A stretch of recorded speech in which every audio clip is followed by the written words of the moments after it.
फिर अगले साल फिर पूछा तो कहा कि जो निरंतर श्री कृष्ण नाम लेता है वह वैष्णव है।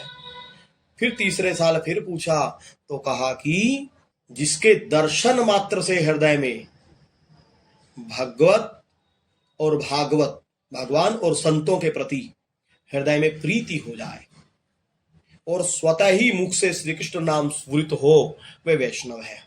तो अजामिल के घर ऐसे ही संत पधार गए जिनके दर्शन करते ही वेश्या और अजामिल दोनों को ही सात्विक बुद्धि आ गई। जब साधु अजामिल का पता पूछते पूछते उसके घर में गए तो अजामिल घर पर नहीं था, वो वेश्या थी। वो अपना साज श्रृंगार किए बैठी थी। अब उसके रंग ढंग को देख करके साधु समझ गए कि ये तो कोई वेश्या है। अब वो लौट के जाने लगे, परंतु उन संतों के दर्शन करके उस वेश्या को सात्विक बुद्धि आ गई। अब वो दौड़ी आई, भावपूर्वक प्रार्थना करके रोक लिया। अब वेश्या की भाव भक्ति देख करके संत बड़े प्रसन्न हो गए और जो वापिस जा रहे थे वो उनको लगा कि भाई ये तो भक्त ही है, उन्होंने सही कहा था उन लड़कों ने जो मिले थे। और साधुओं ने पूछा कि भाई वो अजामिल कहाँ गए हैं, हम तो अजामिल को पूछते हुए आए हैं, वो कब आएंगे। अब वेश्या समझ गई कि लगता है किसी ने महात्माओं के साथ व्यंग किया है, वो व्यंग में ही कह दिया है। ये तो बड़े सरल हृदय हैं साधु, तो वो सत्य मान करके हमारे घर में आ गए हैं यहाँ पर। अतः इनका दिल ना दुखे संतों का, तो इनको साधु रूप में ही अजामिल को पेश करना चाहिए इनके सामने। अब वेश्या तुरंत साधुओं को वहां विराजने के लिए स्थान दिया। वहां पेड़ पौधे थे, बड़े बड़े पेड़ों के नीचे संतों ने अपना आसन लगा लिया। सब अपने अपने स्नान इत्यादि करने लगे। तो वेश्या जा करके बाजार में गई और वहां से कंठी, माला, तिलक, पीतांबर, धोती सब खरीद लाई और अजामिल की प्रतीक्षा करने लगी। वेश्या को भय था कि अजामिल शिकार करने गया है, को मरा हुए पशुओं को लेकर ना आ जाए अचानक से, तो सारा खेल बिगड़ जाएगा और महात्मा नाराज हो जाएंगे और शाप दे देंगे और हमारा तो उद्धार असंभव हो जाएगा। वो बड़ी सतर्कता से अजामिल का इंतजार करने लगी। अब अजामिल आया, वो तो अपना रोज के कर्म से पशुओं को मार करके कंधे पे लटकाए हुए और खून से सने हुए आ रहा था। वेश्या ने देखा, वो भागी, भाग करके सब फिकवा दिया और कहा कि घर पर साधु आए हैं। तो अजामिल ने पूछा कि कुछ माल भत्ता भी है कि खाली लंगोटी वाले बाबा जी आए हैं। और समझ गई कि अरे किसी को शराब करना सभी ने तरफ शराब भी पी हुई है। तो वो ले गई, पहले उसको स्नान करवाया, वो उतर जाए शराब का नशा, और उसको वैष्णवों का वेश धारण कराया, कंठी माला धारण कराई, तिलक लगाया, पीतांबर पहनाया। अब उस वेश्या के हृदय में पश्चाताप हो रहा है और आनंद भी हो रहा है कि साधुओं ने बड़ी कृपा की मुझे भागनी पर।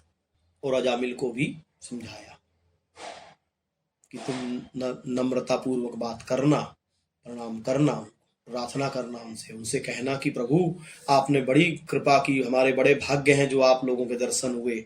मैं आपका दास हूँ, आप आज्ञा करें मैं क्या सेवा करूं, मैं सेवा के लिए तैयार हूं। फिर वेश्या ने पूछा परीक्षा के लिए कि भाई समझ गया कि नहीं, बताओ क्या कहोगे। तो अजामिल बोला कि कहूंगा कि मैंने बड़ी कृपा की जो आप लोगों से मिला, आप लोगों के बड़े भाग्य हैं जो मेरे दर्शन हुए, आप लोगों का स्वामी हूँ, जो आज्ञा करूं वे सब आप लोग करने को तैयार रहेंगे, आदि आदि। वेश्या ने देखा कि ये तो सब उल्टे ही बोल रहा है, तो बोली कि अच्छा तुम एकदम चुप रहना, मैं सब कार्य संभाल लूंगी।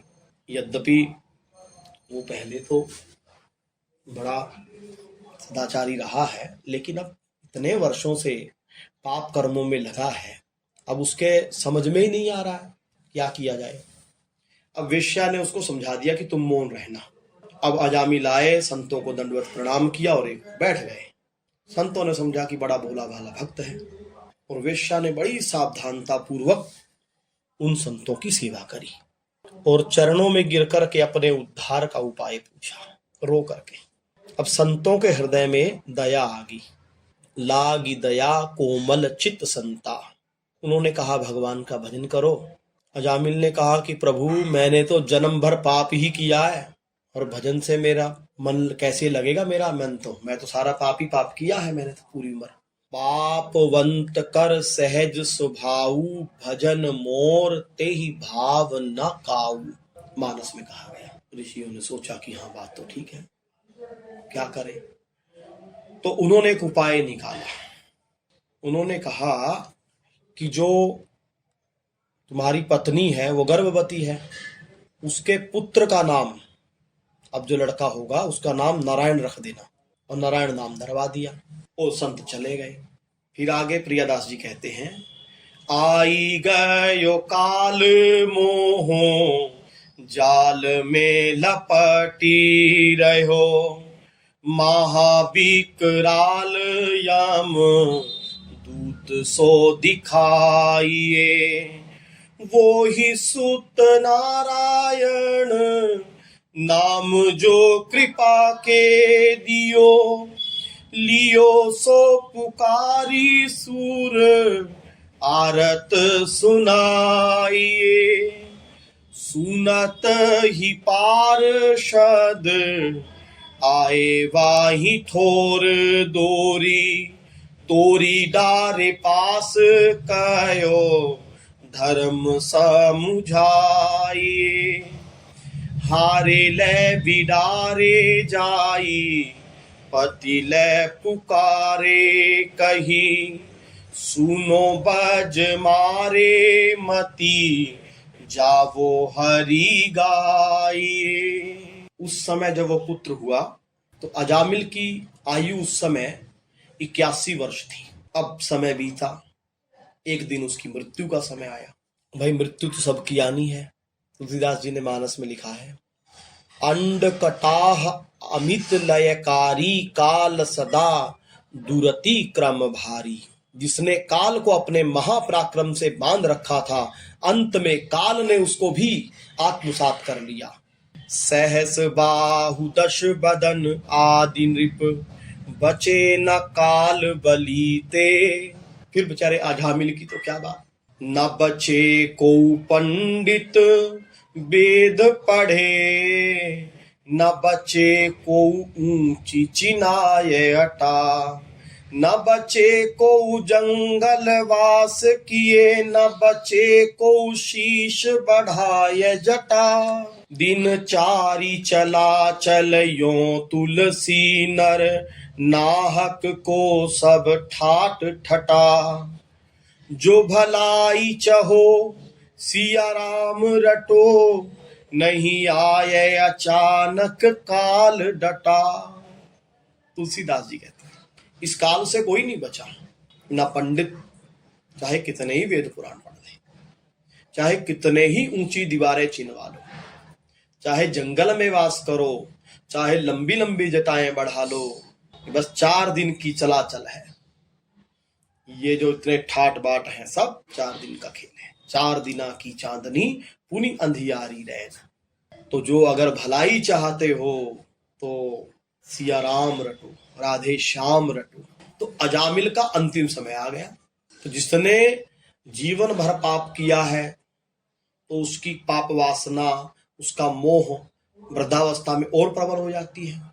विनय पत्रिका में तुलसीदास जी कहते हैं, देखत ही आई विरधाई, जो तै सपने हुनाई बुलाई, ताके गुण कछु कहे न जाई, सो अब प्रगट देख तन माही, सो प्रगट तन जर जर जरावस, व्याधि सूल सतावई, सिर कोप इंद्रिय शक्ति प्रतिहत, वचन काहू न बावई, ग्रह पालहू ते अति निरादर, खान पान न पावई, ऐसी हूँ दशा न विराग, तहाँ कृष्णा तरंग बढ़ावई। देखते देखते ही बुढ़ापा आ जाता है।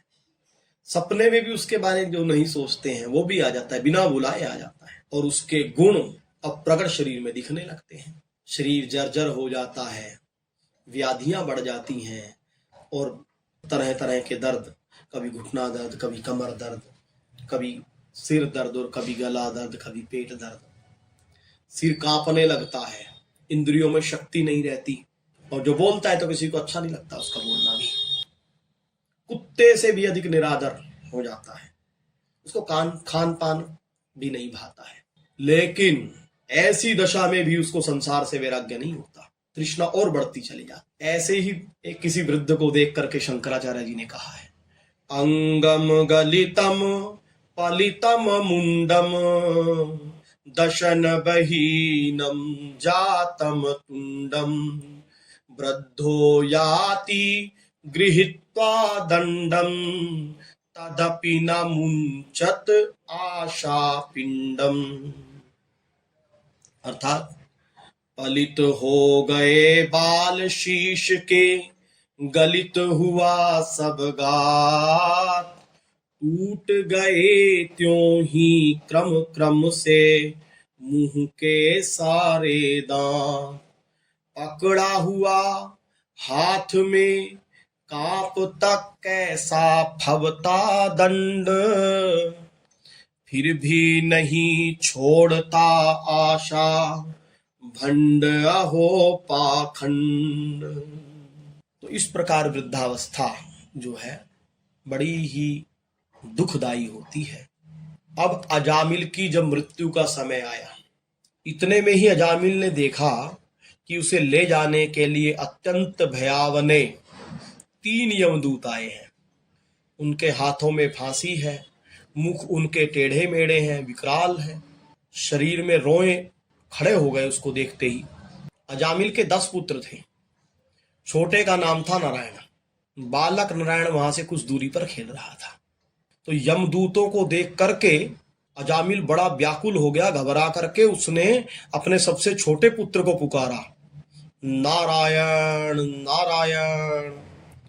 अब नारायण नाम सुनते ही भगवान के पार्षद वहां पर प्रकट हो गए। जब भगवत पार्षदों ने यम के दूतों का पास तोड़ दिया, अजामिल को बंधन से मुक्त कर दिया, तब यमदूतों ने कहा कि हम तो धर्मराज के सेवक हैं, हमें आप लोग क्यों रोक रहे हैं अपना कार्य करने से। तो भगवान के पार्षदों ने कहा कि यदि तुम धर्मराज के सेवक हो तो धर्म के लक्षण बताओ, धर्म का तत्व सुनाओ। तो यमदूत बोले कि भाई वेदों में जिन कर्मों का विधान किया गया है उनका इसने उल्लंघन किया है, और जिसका निषेध किया गया उस धर्म का इसने पालन किया है। इसके पापों का अब कोई प्रायश्चित नहीं है, इसलिए इसको हम पकड़ करके अब ले जा रहे हैं दंड भोगाने के लिए। अब वर्णाश्रम धर्म का वर्णन उन्होंने किया। तो भागवत पार्षदों ने कहा कि इसने तो सब पापों का प्रायश्चित कर लिया है, इसने तो कोटि कोटि पाप राशि जो है इसकी वो नष्ट हो चुकी है, सबका प्रायश्चित कर लिया है। क्यों? क्योंकि इसने विवश होकर ही सही भगवान के परम कल्याणप्रद नाम का उच्चारण कर लिया है। जिस समय इसने नारायण इन 4 अक्षरों का उच्चारण किया, उसी समय केवल उतने से ही इस पापी के समस्त पापों का प्रायश्चित हो गया।